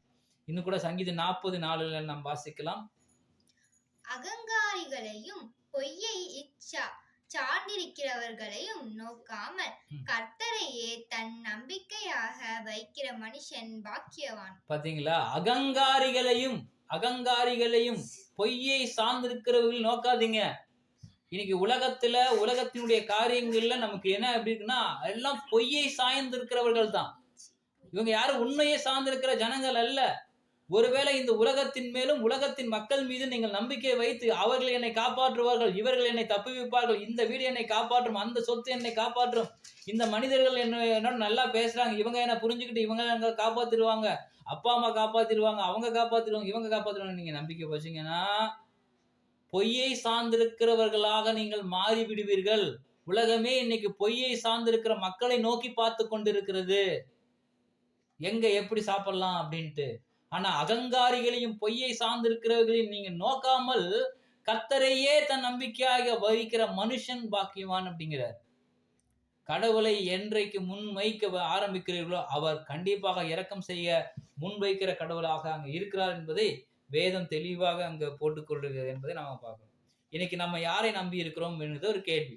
நம் மனுஷரை நம்பிக்கையில் இருக்கிறோமா, நம்ம நம்பிக்கை பொருள்கள் மீது உண்டாகி இருக்கிறதா, அல்லது இன்னைக்கு யாரை நோக்கி நம்ம இன்னைக்கு பார்த்துட்டு இருக்கிறோம்? இந்த உலகத்துல ஞாயிற்றுக்கிழமை ஆனா மட்டும்தான் நம்ம நம்பிக்கை கொண்டு இருப்போம். கடவுளை நோக்கணும், கடவுளுக்கு பார்க்கணும், கடவுள்கிட்ட செய்யணும், சேரணும், அநேக விஷயங்களை பண்ணுவோம்.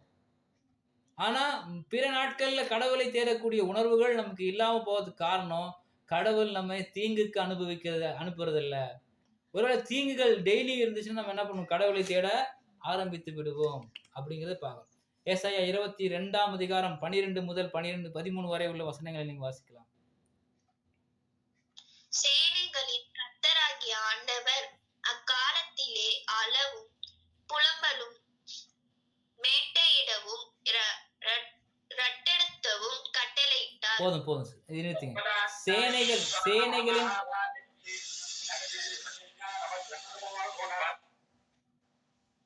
சேனைகளின் கர்த்தராகிய ஆண்டவர் அக்காலத்தில் என்ன பண்றாருன்னா, அளவும் புலம்பவும் மொட்டையிடவும் ரட்டுடத்தவும் கட்டளையிட்டார். என்ன பண்றாரு பாருங்க. அக்காலத்திலே, அக்காலங்கிறது எந்த காலம்ங்கிறத நீங்க இப்ப புரிஞ்சுக்கீங்க, எந்த காலத்தை எங்க சொல்றாருன்னு.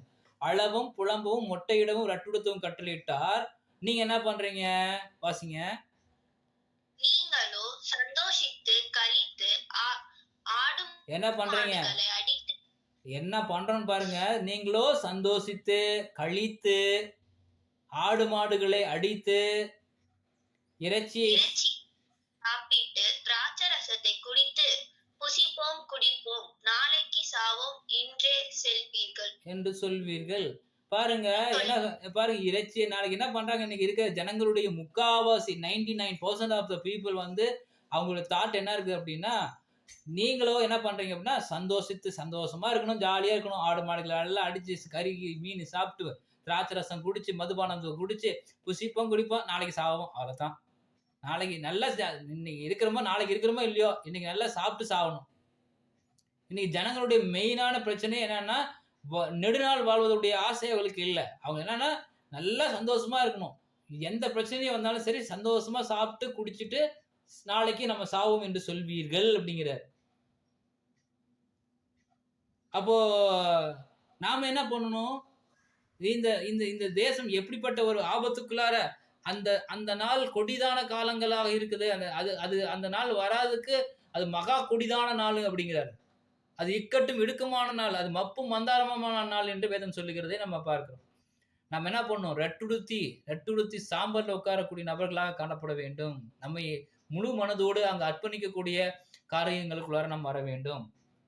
கடைசியாக சபை வாய்ப்புக்கு அழைக்கப்பட்ட யோனா, சபை வாய்ப்புக்கு கடவுளை தெரிந்து கொண்ட யோனா, அந்த யோனாவை போல நான் பயபக்தி உள்ளவன் என்று சொல்லிக்கொண்டு எதிர் திசையில போகக்கூடியவர்களாக இருந்தால் அது வீண். கண்டிப்பாக கடவுள் கட்டளையிட்ட மீன் கண்டிப்பா முழுங்கிடும். ஒரு ஆழத்தின் இருள் நம்மை அமிழ்த்து விடும் என்பதை நாம் புரிந்து கொள்ள வேண்டும். அங்க நீங்க மனம் திரும்பினதுனால தான், அங்க அவர் மனம் திரும்பினதுனால தான் போய் மீன் போய் அங்க கக்குனுச்சு. கட்டளையிட்ட பின்புதான் கக்குனுச்சு. கடவுள் நம்ம லாக் பண்ணிட்டாருன்னா நீங்க திறக்கவே முடியாது. ஒருவேளை மனம் திரும்பவில்லை என்றால் என்ன நடக்கலாம் அப்படின்னா, வசனம் ஏசாயா 22:12 முதல் 13 வரை உள்ள வசனங்களை பார்க்கலாம். தேவன் நீதியுள்ள நியாயாதிபதி. அவர் நாள்தோறும் பாவியின் மேல் சினங்கொள்ளுகிற தேவன். தேவன் நீதியுள்ள நியாயாதிபதிப்பா, அவ்வளவுதான். அவர் நீதி கரெக்டா செய்வார். அவள் நாள்தோறும் யார் மேல கோபமா இருக்கிறாருன்னா, பாவியம் செய்யக்கூடிய ஜனங்கள் மேல அவர் கோபம் கொள்ளக்கூடிய கடவுளா இருக்கிறார். அவர் நாள்தோறும் டெய்லியும் இல்ல, ஒரு வாரத்துக்கு முன்னாடி தான் நினைச்சாரு, இப்பெல்லாம் அவர் நம்ம நினைக்கிறது இல்லை, அப்படிலாம் இல்லை. அவள் நாள்தோறும் பாவியின் மேல் சினம் கொள்ளுகிற தேவன். அவன் மனம் திரும்பாவிட்டால் அவர்